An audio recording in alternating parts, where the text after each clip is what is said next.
talk a little bit about the utility scale side and some of the battery work you're doing now to give people a kind of a flavor of, what's on the agenda for today. Yeah. So, as you mentioned, there's a project your firm was involved in recruiting for, and some of your other associated firms are working on.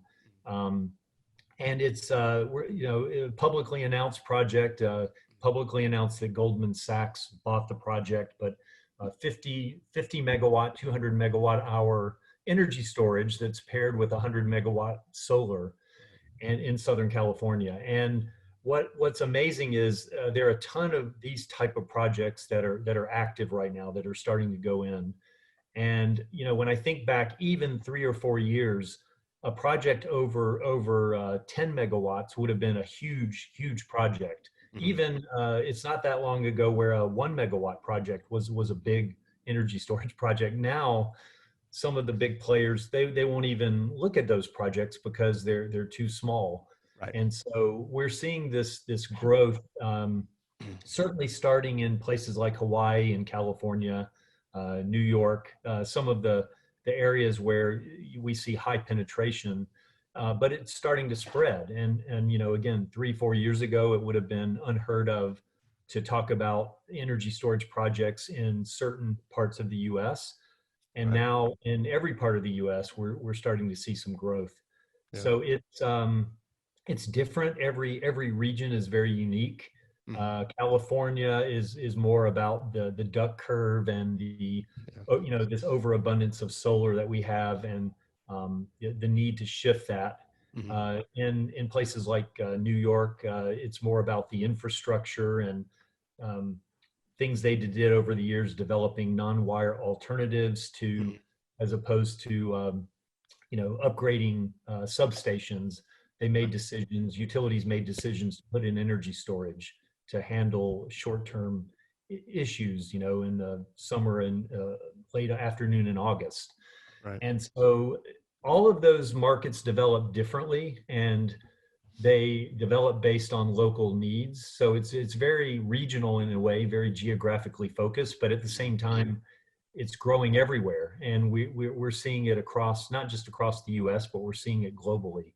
Right. So it's a very, very exciting time to be in energy storage. And some of these projects, and including the one that I've been involved in with your firm, has been, a tremendous fun and learning.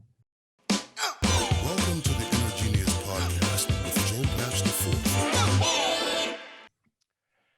Welcome to another episode of the Energenius Podcast. I'm excited to be back with you again today. I have as my guest Brian Dillard.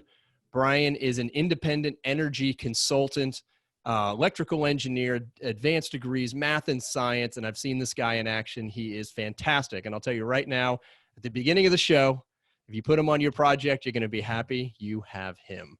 Brian, thanks for making time to come on today. Thanks, Joe. It's great to be here talking to you. Awesome. So let's take it right from the top. Give us a little bit of background about yourself. I mean, I kind of threw it out there as a hint of where we're going, but how did you end up kind of where you are today?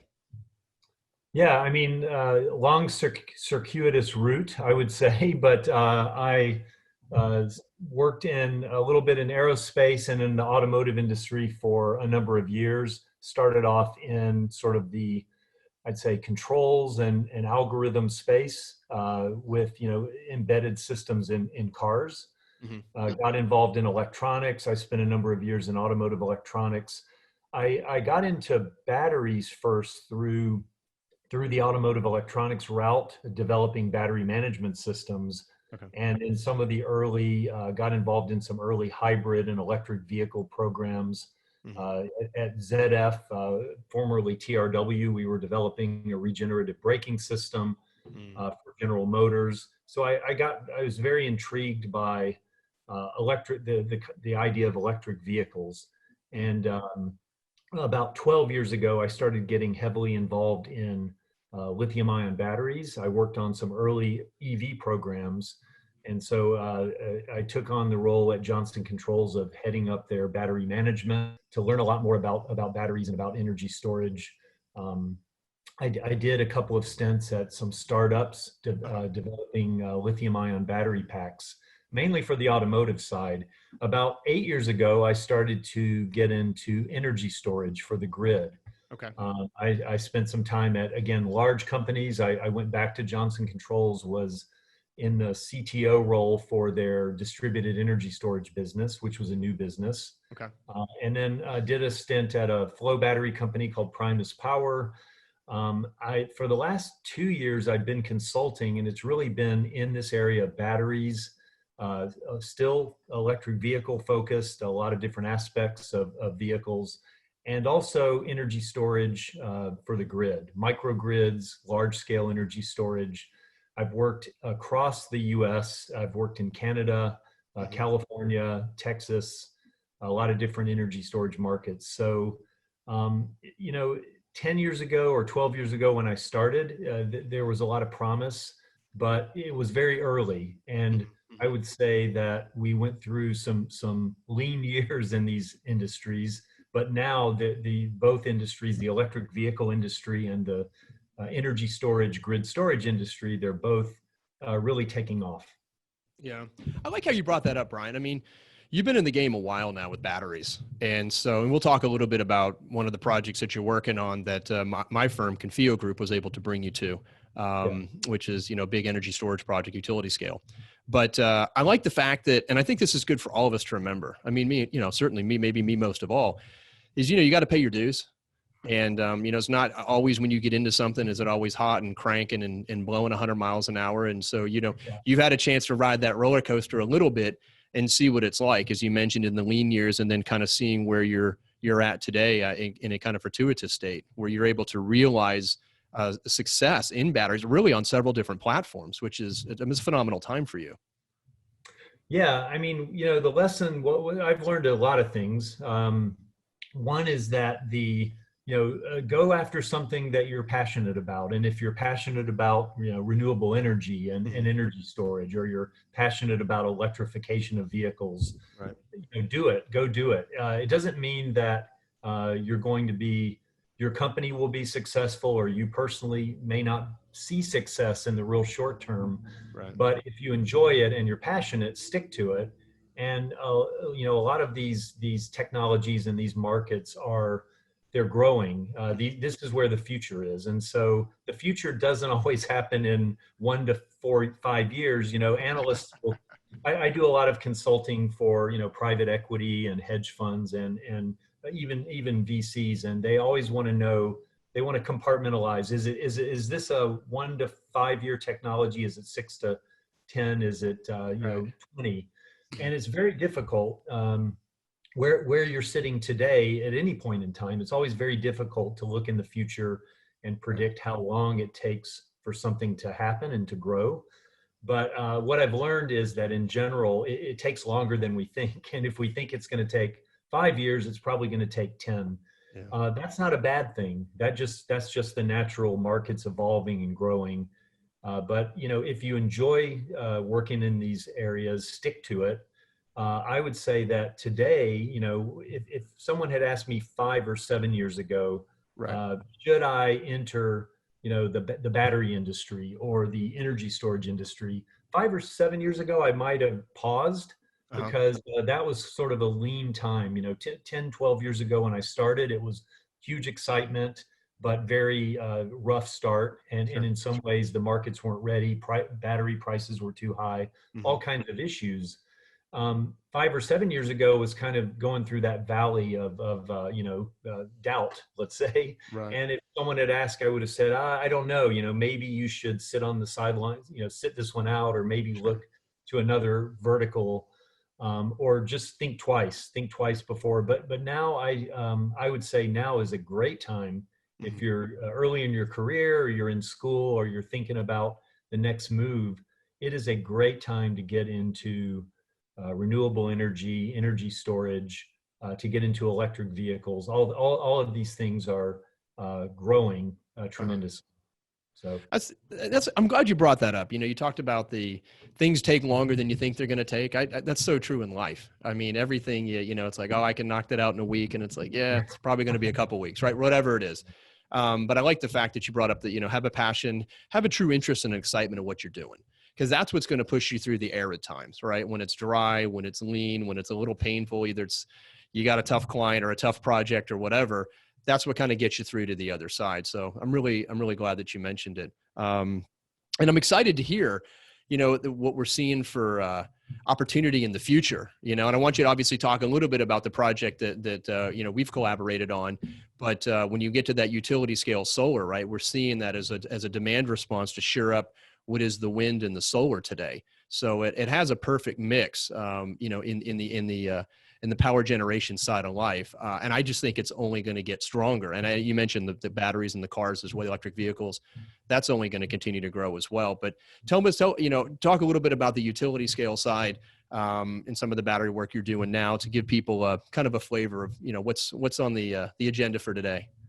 Yeah. So, as you mentioned, there's a project your firm was involved in recruiting for, and some of your other associated firms are working on. And it's a publicly announced project, publicly announced that Goldman Sachs bought the project, but 50 megawatt, 200 megawatt hour energy storage that's paired with 100 megawatt solar and in Southern California. And what's amazing is there are a ton of these type of projects that are active right now that are starting to go in. And when I think back even 3 or 4 years, a project over 10 megawatts would have been a huge project. Mm-hmm. Even it's not that long ago where a 1 megawatt project was a big energy storage project. Now, some of the big players they won't even look at those projects because they're too small. Right. And so we're seeing this growth, certainly starting in places like Hawaii and California, New York, some of the areas where we see high penetration, but it's starting to spread. And again, 3-4 years ago, it would have been unheard of to talk about energy storage projects in certain parts of the U.S. And right. Now in every part of the U.S., we're starting to see some growth. Yeah. So it's different. Every region is very unique. California is more about the duck curve and this overabundance of solar that we have, and the need to shift that. Mm-hmm. In places like New York, it's more about the infrastructure and things they did over the years, developing non-wire alternatives to, mm-hmm. as opposed to upgrading substations. They made decisions. Utilities made decisions to put in energy storage to handle short-term issues, in the summer and late afternoon in August. Right. And so all of those markets develop differently, and they develop based on local needs. So it's very regional in a way, very geographically focused, but at the same time, it's growing everywhere. And we're seeing it not just across the US, but we're seeing it globally. Right. So it's a very, very exciting time to be in energy storage. And some of these projects, and including the one that I've been involved in with your firm, has been, tremendous fun and learning. Yeah. Well, it's interesting. I mean, I think the one thing we can say for certain, right, is that the curve is continuing to trend up and to the right, and as you mentioned, those smaller projects are just not of interest anymore, right? They don't really solve the problem. The adoption is now there. It's seen as the right mix. It's part of the right mix, the right solution moving forward. So that's just going to continue to grow, continue to scale, just like solar, right? 10 megawatt fields, they were big fields. Now it's like you're only putting in 10. It's like I don't know if I can make that pencil. So we got to look at something significantly larger. One of the things I want to talk about too is looking at how you move through your day. You talk to us a little bit about what are some of the professional tools you use. I like to kind of get into the mind of my guest a little bit. What are the tools that you use on a regular basis that help you, as I like to say, stay one step ahead? What keeps you sharp? Yeah, honestly, for me, it's very basic. I live by my calendar, and because I'm a consultant and I have multiple clients, and I have some that are more, take up a much larger percentage of my time than others. Sure. It's critical to just keep an updated calendar. You're off to jump, it's sometimes you're jumping from Zoom call at 10 a.m. to Microsoft Teams meeting at 11 a.m. Right, right, To some other, Google Meets call at noon. And right. so it's being flexible with IT, Okay, being connected.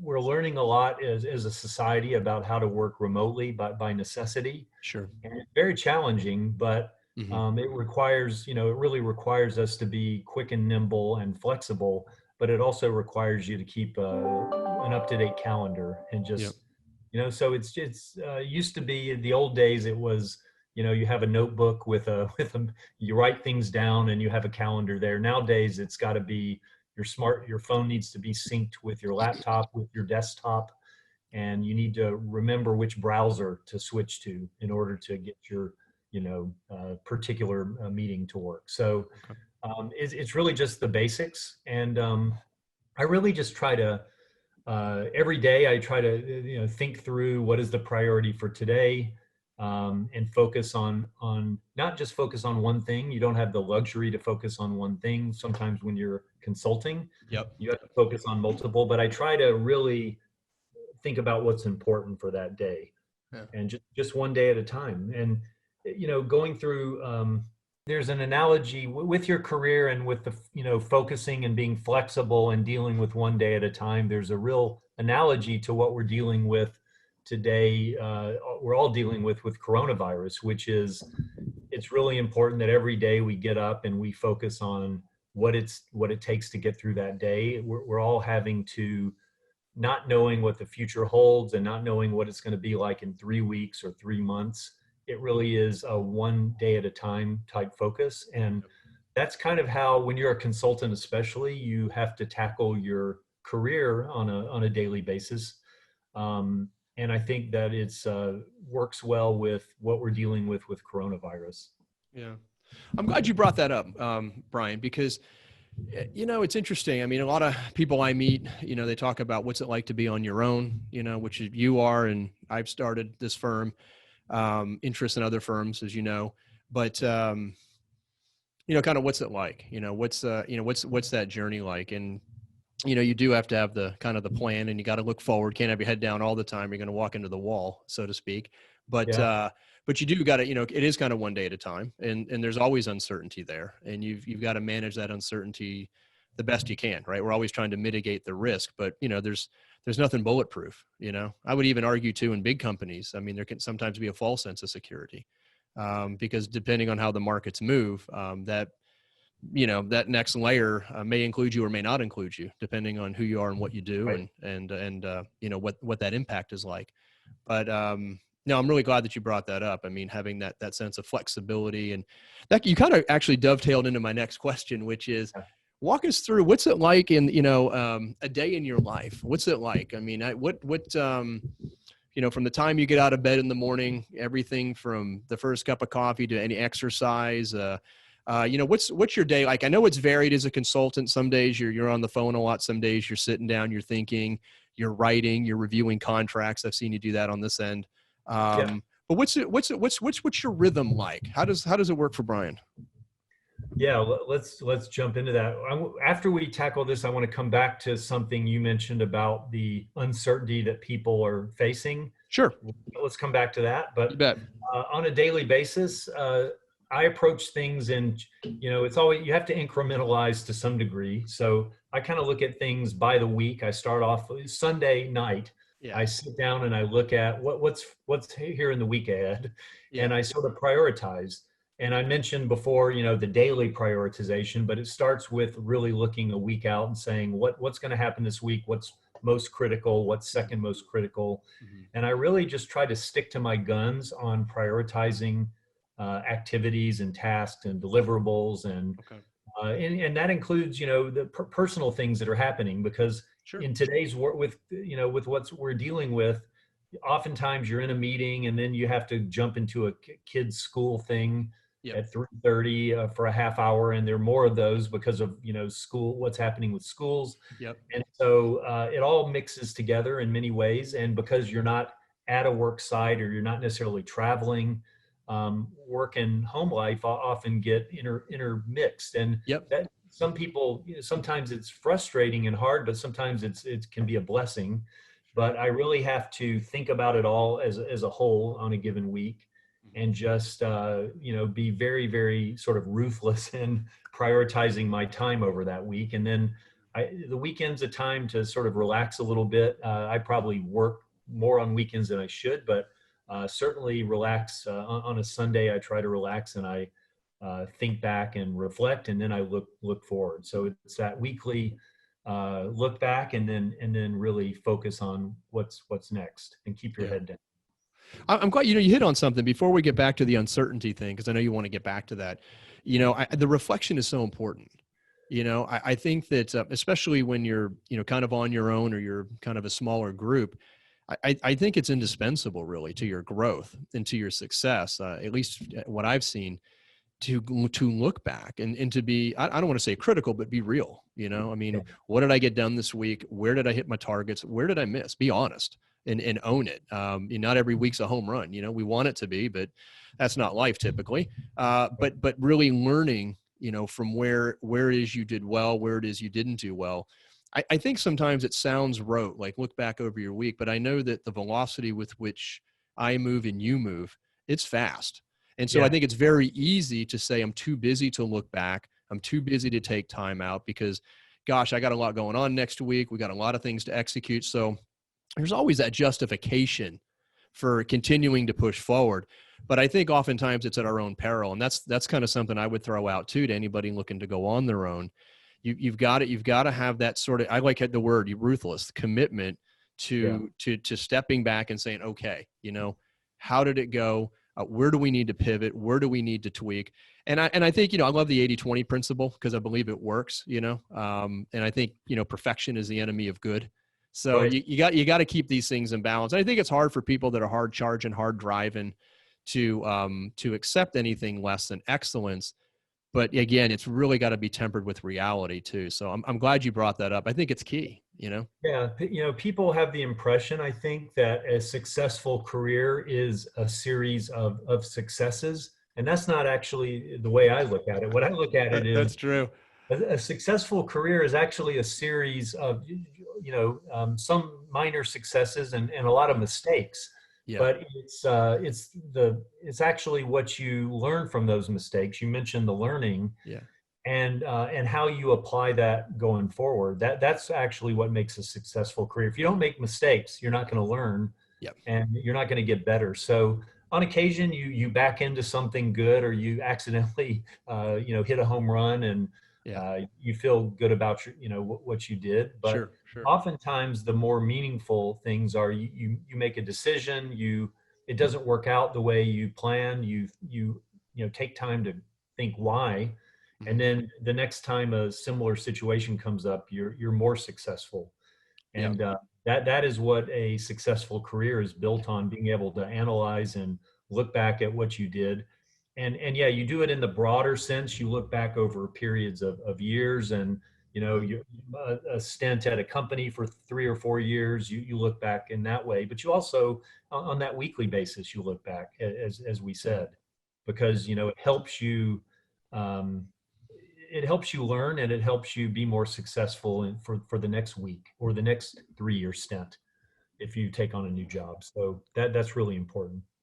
And one thing, while you're talking, that really resonated with me, I'll share a quick story. So my oldest boy, who's 15, was looking, to kind of get some kind of side hustle going for Christmas, try to make a couple of bucks. He's very entrepreneurial, I guess, a lot like me and his grandfather. Both grandfathers actually started their own firms.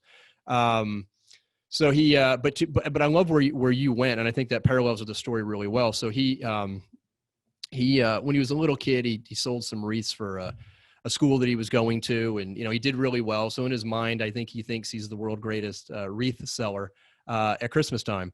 So he's got that in his head. And so he went down a path looking at suppliers, looking at shipping and delivery based on where we live, trying to get, what was the supply chain lined up, get the schedule lined up, get the economics lined up.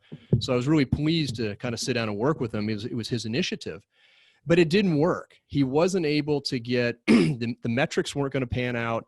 and the location wasn't going to really work. So it kind of fell apart on a few levels. Well, about 2 weeks later, he was coming out of a store, and unbeknownst to him, there was a local supplier whose prices were much better. And so what he was able to do is he was able to leverage this local individual, tie it to basically make that the supply chain. He was able to figure out delivery methods. He went out, worked his network, put a little sales team together, and in a 2-week period, he did very, very well. But I told him, I said, son, the reason you were able to convert is because of the first thing that you did. It didn't work, but it opened your eyes up to seeing things very differently, so that when this other opportunity came into light, you saw it for what it was. Because a lot of other people have walked by that same supplier, probably thousands, and have never, moved in the direction you've moved. They never had that idea. It's because they didn't take that path. So I love your point about you can go down the road, you can learn some things that may not pan out the way you want, but boy, I tell you what, whether it's 2 weeks later or 2 years later, it gives you such an insight and an ability to look at and analyze things that, quite frankly, the next guy doesn't have, next person doesn't have, Yeah, that's right. Yeah. You mentioned during that story about your son, developing the network, and I want to go back, touch on that, because you talked about how it's difficult today for many people, and there's uncertainty, and in terms of should I go off on my own, start a business, or consult, or work for myself. And what I wanted to mention is what I find the most important thing in a career is your networking. And it's not just your current network. It's really the network that you built over the years. And as an example, I am currently an advisor to 2 companies that are both startup companies. Okay. And in one case, it was a guy that I first met about 10 years ago, looking at doing an ARPA-E, which is a Department of Energy battery project. Okay. We had a few conversations, thought about doing a project. I was working for a startup. He was at a university. Okay. And I met him then, and then bumped into him again a couple of years ago, and we reconnected. And over time, I've gotten involved in it's a battery technology company called Partheon Energy, and I've gotten involved as an advisor. So it goes back to several connections I had in the industry over a period of probably a decade. Okay. And then another company, which is in the AI world, artificial intelligence, Sure. based out of a company based out of India called Dristia. And it goes back to a guy that I'd worked with when I was in automotive, working on embedded electronics for safety systems, even before I got into batteries. Oh, wow. And the interesting thing is, I'd worked with this guy on embedded software. He was a leader at a company that supported us in the U.S. and in India. Okay. And got to know him personally. And he founded a couple of different companies in the U.S., but also locations in India. Mm-hmm. And he asked me, maybe a year ago, to come on board as an advisor. And and he had sort of gotten involved in batteries as well in India through a different route. And so it's interesting that all these connections, sometimes they start to come together, sometimes years later. Mm-hmm. And you had someone you worked with, you had a positive, both parties had positive feelings about working together, and you find that 5 years down the road, you suddenly have an opportunity to work with that person again. And so I find that I've made connections throughout the last 10, 20 years working in industries like automotive and energy storage and battery. Mm-hmm. And it's amazing how often those come back to help myself and the other person. Yeah. We find benefit, and we find collaboration opportunities. Sometimes it's working and getting making money as a consultant. Sometimes it's just personal, taking time to help with something. I'm helping them, or they're helping me. Right. And so that networking is really critical. And I think it's something that everyone should if you're starting your career, build that network. Don't burn any bridges. When you leave a company, leave on good terms. Stay in contact. You never know when the people that you were working with in your last company are going to be your business partners, or customers, or you may work together on a team in the future in a totally different industry. I'm glad you brought that up. I mean, it's fascinating, right? Reputation's important. In getting to know people, the network, it's a lot like planting seeds. You never know when they're gonna, when it's gonna be the harvest season. But I think great advice too, right? Always take the high road. That's something my dad always taught me. Always take the high road. It can get ugly sometimes, but you just don't know. You don't know what the future holds. And you've kicked around long enough. I know you've seen some strange things. It's like you see something and you never think anything's going to come from it. And then lo and behold, it's like, wow, that actually happened. That's amazing kind of a thing. So it's funny like that. And it's certainly early in the career. I know I was victim to it. You don't think like that. You Right. kind of get caught up in the moment, and you fail to really have what I would call a prudent long-term vision. But that's a great piece of advice. Well, I mean, we're doing good, because you just keep taking me right into that next question. So one of the questions I always like to ask is, what's the best piece of advice you've ever received? Whether and it doesn't matter. It can be personal or professional. What's a real guiding principle that you come back to and you say, this is what really kind of keeps me focused? Boy, I think the best, that's a hard one. There's a lot of good advice that I've received, but just thinking about, my advice to people is to go out and take risks and make decisions. Like, when you're given an opportunity, you don't necessarily have to jump on it, but you've got to take some risks in life, and then don't look back. But I've had, there have been times where I've taken risks. I've gone into a role, and, a year or two into it, I'm wondering, did I make the right decision? I've had the advice given to me to say, push, to make sure you have a good relationship with the person you're working for, and don't hesitate to push back. And that's interesting advice, because I think we're taught to, a lot of times, and don't have a military background, but I think that mindset of you go in and you do what you're asked to do and you charge ahead. Uh-huh. And one of the best pieces of advice was push back. If you don't think it's the right thing, push back. Say no, we shouldn't do that, and stand up. And it doesn't mean you have to be rude or obnoxious in doing it, Right. but I think that's something I've learned over time is oftentimes better than anyone else, the person you're working for, what the right direction is. Yep. And so my biggest successes, I think, have been when I have found a way to push back in a certain, in a diplomatic way, and Sure. in a positive way, to say, no, let's go in this direction. And I think that's really important. Well, that's fantastic advice. I think for me too, over the years, I've learned, without even thinking about it, right? No, I guess no one's given me that piece of advice, but I've seen that play out even in my own life. And I think it's true. I think oftentimes, you mentioned, I think it comes down to perspective sometimes, right? Depending on, where you are in the company, and, where you are in the project. If you're close to the issue, whatever the issue may be, you probably got the best vantage point. And because of that, you got to really articulate what's going on for the sake of the project, the client, and kind of, standing on your own 2 feet. And in a way, you're doing a service. And I think you're right. Delivery, gosh, Brian, delivery can oftentimes be everything. It's amazing how you can say the same thing 2 different ways, and it can impart two different flavors on your audience. And so, yeah, I think being professional about, how you handle things. But the other thing I would also throw out there too is, I think some of the best managers and leaders I've been around, they actually encourage differences of opinion. And I think, some of the smartest people I've worked around, one of the hallmarks is the fact that they're very good at a couple of things, but they acknowledge the fact they're not experts at a lot of other things.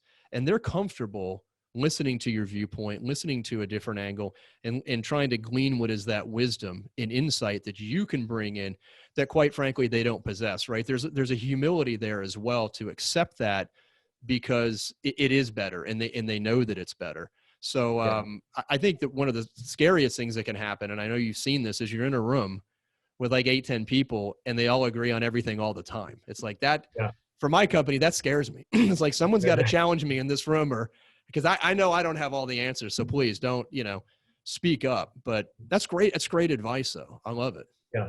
Yeah. And I'll mention one other thing is when the advice was given, and I was thinking out loud and somewhat live as you ask, I remember that the way it was voiced was not the way I put it to you, which was push back. The way it was voiced to me was a guy that I worked for, CEO of a company, who said, you need to complain more. That was the way he put it. And I'm not a complainer by nature. I'm not one to go into someone's office and shut the door and start complaining. Right. But as I think about it now, and even then, I started to realize what he really meant was, push back. That's what he meant was, but don't hesitate to push back. He said, you should complain more, but that's not really what he meant. And I know that now. I realize that. Yeah. Yeah. Well, I mean, it's great advice. And it sounds like it's served you well, because there's and I think it's one of those things too, right? It's not, you don't lean on that button all the time, because then you probably would fall into the complainer category by default. But when those situations, arise, you take action, for what it is. And I do believe at the end of the day, I think good clients, they really appreciate, they do appreciate the fact that especially as a consultant, right? I mean, they're bringing you on because they see value in you. And I think one of the ways they see value is the work that you do every day. But I also think the other thing that you bring in as a consultant is that gut check. Is that, hey, hang on a second, man. You guys are headed towards a cliff, and you don't see it. And I mean, we've worked well, and I've done some good stuff, and you're happy. But it's also my job to protect you guys a little bit too. And so I think that's one of the very valuable things an expert can bring to any discussion or project.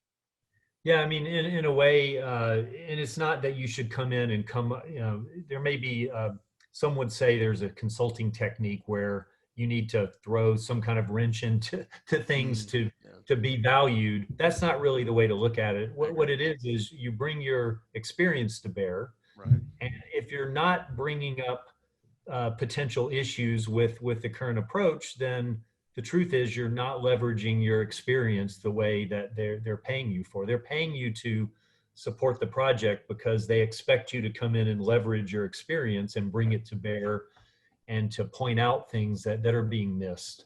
Exactly. And so you do it in a professional way. It's not a negative, like, hey, what's wrong with you clowns? You don't know what you're doing. That's not it at all. It's, hey, here's something we should really look at. Right. And it's always got to be a team. I always feel what I love about consulting is I'm part of multiple teams. Mm-hmm. It's not me again, in the world. It's I'm part of a team. Yeah. And so you go in as part of the team and you bring your experience in. And I can tell you, every single team I work with very much appreciates that perspective. Yeah. When you have that attitude. If it's like, well, you guys don't know what you're doing, you need to do this, that's not the right approach, and people don't appreciate that.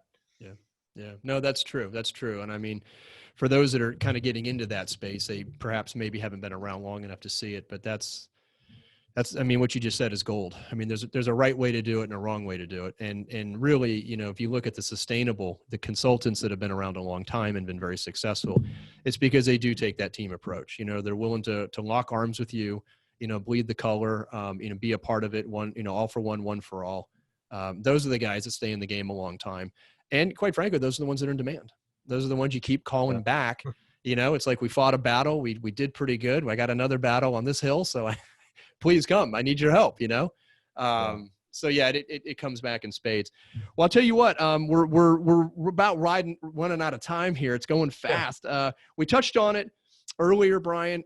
So I thought we'd bring it back one more time as a closeout, but where you see the space moving, in the next 5, 10, 15 years. I know we talked about it being very robust. I didn't know if you had a final comment or two as a way to kind of round out the discussion today. Yeah, and I'll touch on something you mentioned earlier. We talked about, large energy storage projects, Hmm. and they are getting larger. I mean, they're huge in California right now. We're going to see them growing in, Texas and New York and other. PJM is always a big area. The Yep. Mid-Atlantic Yep. has been big for energy storage. But I see this kind of interesting opportunity arise, kind of a bifurcation in the market where Mhm. you have these big players out there, the Fluences, Wärtsilä, Doosan Grid Tech, a bunch of companies that do these. Tesla. They do huge projects. And what's that? The result of that has been that there are some sort of medium size and maybe in today's terms small projects out there where there's room for a bunch of new entrants to jump in and get involved in the market. If the big guys don't want to tackle a 10 megawatt, 40 megawatt hour project, that used to be a huge project 3 and 4 years ago. Now it's not. Now it's Right. small. There is a lot of room for startup companies and industrial companies that want to get into energy storage, which is what when I was at Johnson Controls, we did that Mhm. uh, 7 years ago, kind of early. But now is a good time for companies, either large companies that want to get involved or startups that want to get involved. There are going to be opportunities out there because as the market has gone really big, projects that used to be considered large that are no longer sort of investment grade. They're not going to be bought by investment banks, Right. but they're still really important, Okay. and you can make money on them, and they're great projects. So I see opportunities arise again for startups. There's always consolidation. You get a few big companies, they go after the pot at the end of the rainbow. Mhm. And then, a couple of them don't make it, and you end up with 3 or 4 huge companies that sort of are leaders in the market, but there are new market segments that are opening up. And I see developers and I see energy storage companies, technology companies that are, taking advantage of that. And so if you're thinking about, entrepreneurial opportunities to go with a smaller company or a new business, now's the time to do it. I'm not saying don't jump on the first thing that comes along, but scrutinize it, understand what the strategy is, talk to people in the industry, but consider it. It's a great time to join a startup Okay. Okay. I appreciate or you sharing. be a consultant. Yeah, no, I appreciate you sharing that. That's an interesting insight, you kind of wonder, right, as things begin to scale and get big, that is true. I mean, they're kind of in the wake of it, right? There's a bit of a void, and there are opportunities out there that, as you mentioned, are good and solid and profitable, but Yeah, you're right, they don't have the appetite for the investment grade stuff. So, right. but I think you need all of it though, too, right? When you look at the energy mix moving forward, I think you need a little bit of everything. I mean, we didn't get into the microgrid stuff, but there's sort of a place for, I think, everything today. So that's great insight. It's good stuff. That's great insight that you bring to the table because of, the work that you do and the conversations, the visibility you have sitting from your vantage point, is pretty special. So Yeah, appreciate I'll mention microgrids are really interesting. you. Mhm. 5 years ago, every microgrid project was kind of a science project, usually with the university or an early adopter. And Uh, now they're real companies. I mean, coronavirus kind of slowed it down a little, but with the fires in California, mhm. a couple of years ago, were really driving a lot of companies to Mhm. look at the resilience of their facilities, Right. and to think about seriously putting in microgrids. Yeah. Again, because not many people are working in their corporate offices right now, I saw that sort of pause a bit in Sure. the last 6 months, but I Yeah. think that'll come back. Microgrids are going to be real, and there are a lot of interesting new technologies supporting microgrids as well. Okay. Okay. Good. You got me something to keep my eye on too. I'm gonna stay plugged in on that topic. Yeah. This would be good to know. Well, I'll tell you what, we're winding it down. What's the best way to get in touch with you? So if someone wants to reach out, they're looking for, an expert to consult, on the battery sides of their projects, or someone, watching the podcast saying, hey, I've something that you said really resonated with them and they'd like to ask you a question, whether it relates to their career or, something that they're dealing with on a project. What's the easiest way to get a hold of you? So LinkedIn is the best way. Okay. Connect to me on LinkedIn. I rarely turn down connections. Okay. And send a message, and I'll respond with my personal, email or contact info. I respond all the time. Sometimes it's career questions. Sometimes people looking to make connections. Sometimes people looking for jobs. And I'm not personally hiring anyone as a consultant, but I do try to help people connect the dots. That's what LinkedIn is for, and I'm happy to connect to anyone over LinkedIn. All right, perfect, awesome. Well, I appreciate making the time to come on the show today, Brian. It was a pleasure having you on. I think you threw out a lot of good stuff. There's a lot to be gleaned from this interview that I know is going to help a lot of people. So appreciate making the time to be with us today. I hope so, and I appreciate you asking me to participate. And you have Absolutely. a good rest of your week, Joe. Thank you. It was my pleasure. Well, so if you'd like to get into the hot seat and come on the InnerGenius podcast, get a chance to sit where Brian's sitting right now and talk about all things energy and how it relates to your career and to the market, head over to the website, innergeniuspodcast.com, and fill out the intake form, and we will get back to you. Okay. And until the next episode, remember, there's a genius inside of all of us. It's up to you to discover it, harness it, and share it with the world. So the question really is this: what's your inner genius?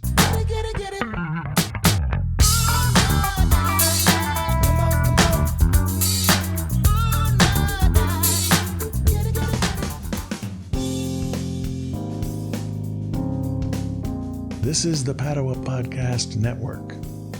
PaduaPodcastNetwork.com.